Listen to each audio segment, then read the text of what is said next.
আপনাদেরকে চোখ রাঙিয়ে বলছি, আপনাদের চেহারা আমরা সুন্দর রাখবো না যদি আপনারা স্বাস্থ্যের অবস্থা সুন্দর না করেন। আমাদের পিছনে অনেক লোক লেগেছে, অনেকের হিংসা হয় আমাদের আন্দোলন দেখলে। আমরা অনেক সফল আন্দোলন এই বাংলার মানুষকে উপহার দিয়েছি। এখন আপনাদের সামনে মূল্যবান বক্তৃতা নিয়ে আসবে আমজনতা দলের সাংগঠনিক সম্পাদক ফয়সাল আহমেদ রূপক। ফয়সাল আহমেদ রূপক ভাইকে তার মূল্যবান বক্তৃতা প্রদানের জন্য অনুরোধ করা হলো। আচ্ছা, সমস্যা নেই। আসসালামু আলাইকুম সম্মানিত উপস্থিতি।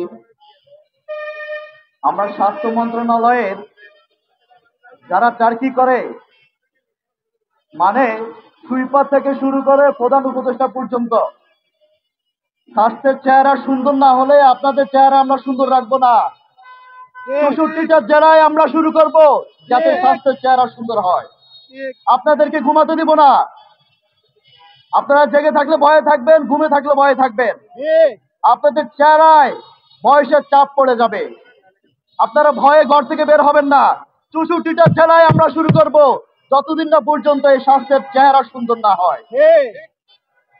প্রত্যেকটা সরকারি হাসপাতালে সুন্দর, সুস্থ এবং আধুনিক যন্ত্রপাতির ব্যবস্থা করতে হবে। আপনি বাড়ি থেকে একটা নাপা খাইলে সাথে সাথে কাজ করে, সরকারি ওষুধ প্যারাসিটামল 2টা খাইলেও কাজ করে না। কারণ কি? দুর্নীতি। 50% দুর্নীতি করে, 50% রেখে দেয়। আবার ওই 50%-এর মধ্যে ভাগ বসাইতে আরো কিছু লোক চলে আসে। এই স্বাস্থ্যের চেহারা আমাদেরকে সুন্দর করতে হবে। এই স্বাস্থ্যের চেহারা সুন্দর করলে আপনার ভবিষ্যৎ, আমার ভবিষ্যৎ ভালো থাকবে। এবং স্বাস্থ্যের যে ভাতা দেওয়া হয়, এই ভাতা কেন দেওয়া হয়, কাকে দেওয়া হয়, কি জন্য দেওয়া হয় আমরা বের করে নিব। আপনাদেরকে চোখ রাঙিয়ে বলছি, আপনাদের চেহারা আমরা সুন্দর রাখবো না যদি আপনারা স্বাস্থ্যের অবস্থা সুন্দর না করেন।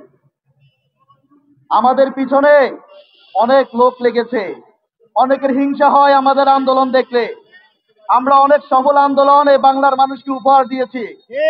অনেকের হিংসা হয়, অনেক এখন আমাদের সাথে কামড়া কামড়ি করতে আসে। ওই চোর বাটপারদেরকে বলতে চাই, তোমরা সোজা হয়ে যাও, তোমাদেরও চেহারা সুন্দর থাকবে না। ধন্যবাদ। অনেক ধন্যবাদ ফয়সাল আহমেদ ভাইকে তার গুরুত্বপূর্ণ বক্তৃতা প্রদানের জন্য।